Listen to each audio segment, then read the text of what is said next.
उत्तराखंड देहरादून में आयोजित किए गए mister and miss DC India 2020 में नागपुर के वेंकटेश शंकर गुमलवार को मिस्टर डीसी इंडिया 2020 का खिताब मिला और डीसी इंडिया 2020 के ब्रांड एम्बेसडर बनाया गया और श्यामल रामचंद्र ढौड़े को मिस नागपुर डीसी इंडिया 2020 के खिताब से नवाजा गया।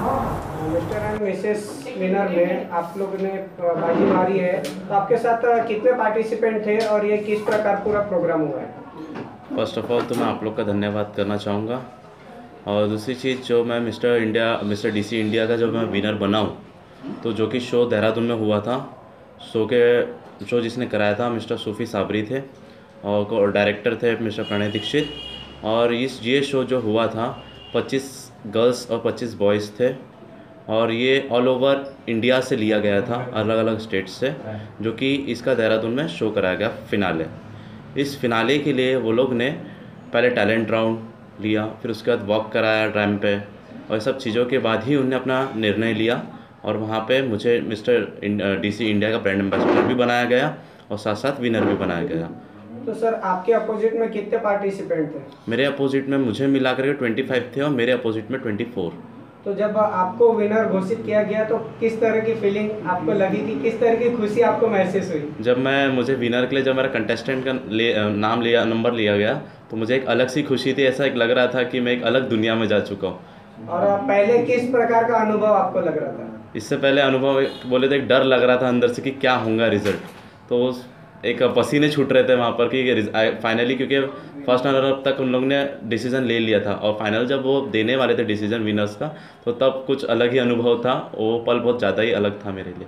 तो अभी तक आपने कितने कंपटीशन में भाग लिया है? मेरा ये 4th कंपटीशन था। इससे पहले मैं मिस्टर विदर्भा किंग बन चुका 2019 और साथ ही साथ मैं मिस्टर स्टार फेम इंडिया भी बन चुका हूँ इससे पहले। उसमें साथ साथ मुझे 2 सबटाइटल्स भी मिले थे, mister star fame of India में और mister Bollywood and mister popular face of India.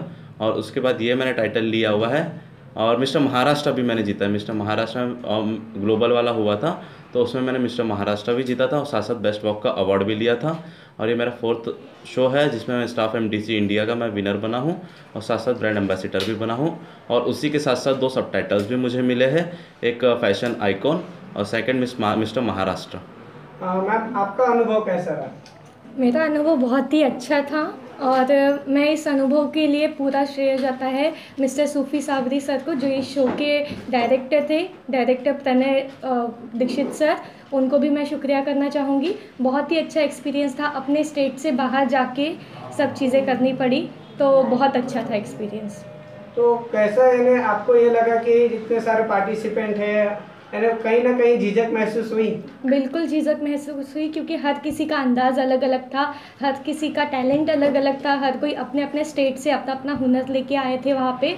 तो झिझक महसूस हुई बट साथ ही साथ एक कॉन्फिडेंस था कि हम अच्छा ही करके आएंगे। और महाराष्ट्र से जितने भी हम गए थे हम बहुत अच्छा करके आए। महाराष्ट्र का नाम तीनों दिन वहाँ हर एक न्यूज़पेपर में आता रहा, देहरादून के नॉर्थ साइड के हर एक न्यूज़ चैनल में आता रहा। इसमें पूरा सपोर्ट था सूफी साबरी सर का, हम सबको बहुत बहुत सपोर्ट था उनका। तो इतने पार्टिसिपेंट में आपको कोई ऐसा लगा हाँ कि हाँ ये हमको टक्कर दे सकता है? टक्कर देने के लिए तो हर कोई काबिल था, हर कोई अपने लेवल पे बेस्ट था, लेकिन हमने भी हमारा बेस्ट दिया और हम उससे आगे निकल के आए।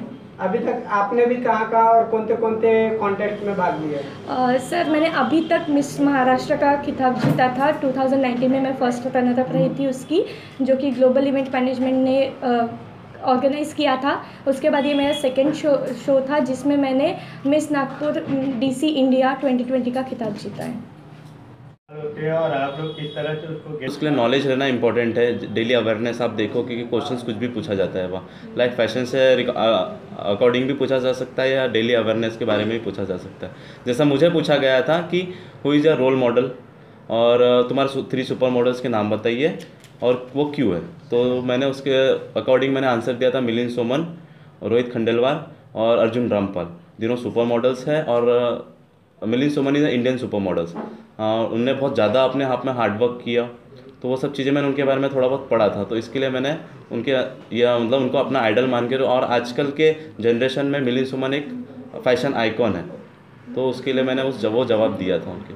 और आपका मैडम? वहाँ पे हर एक सवाल से वो जज करते हैं कंटेस्टेंट को कि उनकी खूबसूरती के साथ साथ उनकी बुद्धिमत्ता की भी जांच की जाती है। तो इसी बिना पे उन्होंने मुझे खूबसूरती से लेते हुए एक सवाल पूछा था, क्या मायने रखती है। तो मेरे लिए उसका जवाब ये था कि अगर कोई इंसान फीलिंग्स कैरी करता है, कोई इंसान किसी की फीलिंग्स की कदर करता है, उसके जज्बे की कदर करता है, इट मीन्स कि वो उसकी ब्यूटी को पहचानता है, उसकी खूबसूरती को आगे बढ़ाता है, उसकी जज्बे को पहचानता है। तो मेरे लिए असली ब्यूटी किसी की फीलिंग्स को जानना, उसके जज्बे को पहचानना है। तो हमारे नागपुर में जो है इसका कितनी अपॉर्चुनिटी है इस फील्ड में जाने के लिए नए लोगों को? बिल्कुल आगे जाना चाहिए, क्योंकि नागपुर एक ऐसी सिटी है जो सेंटर ऑफ इंडिया है। यहाँ से आप कहीं भी जा सकते हो, आपको हर एक लैंग्वेज का नॉलेज है, आपको पूरे देश भर की जानकारी सेंटर में अवेलेबल है। तो आपने उस चीज़ को यूटिलाइज़ करना चाहिए। आपके पास नॉलेज है, आपके पास टैलेंट है, आपके पास मुंबई जैसी सिटी बहुत पास में है, बहुत करीब में है, तो आप वहाँ पर जाके अपनी पर्सनैलिटी को बिल्डअप कर सकते हो। आप नागपुर सिटी को, महाराष्ट्र को बहुत आगे तक ले जा सकते हो। बस उसके लिए कॉन्फिडेंस चाहिए। एक बार आप अगर शुरुआत करते हो तो आपकी खुद की रुकने की इच्छा नहीं होगी कभी।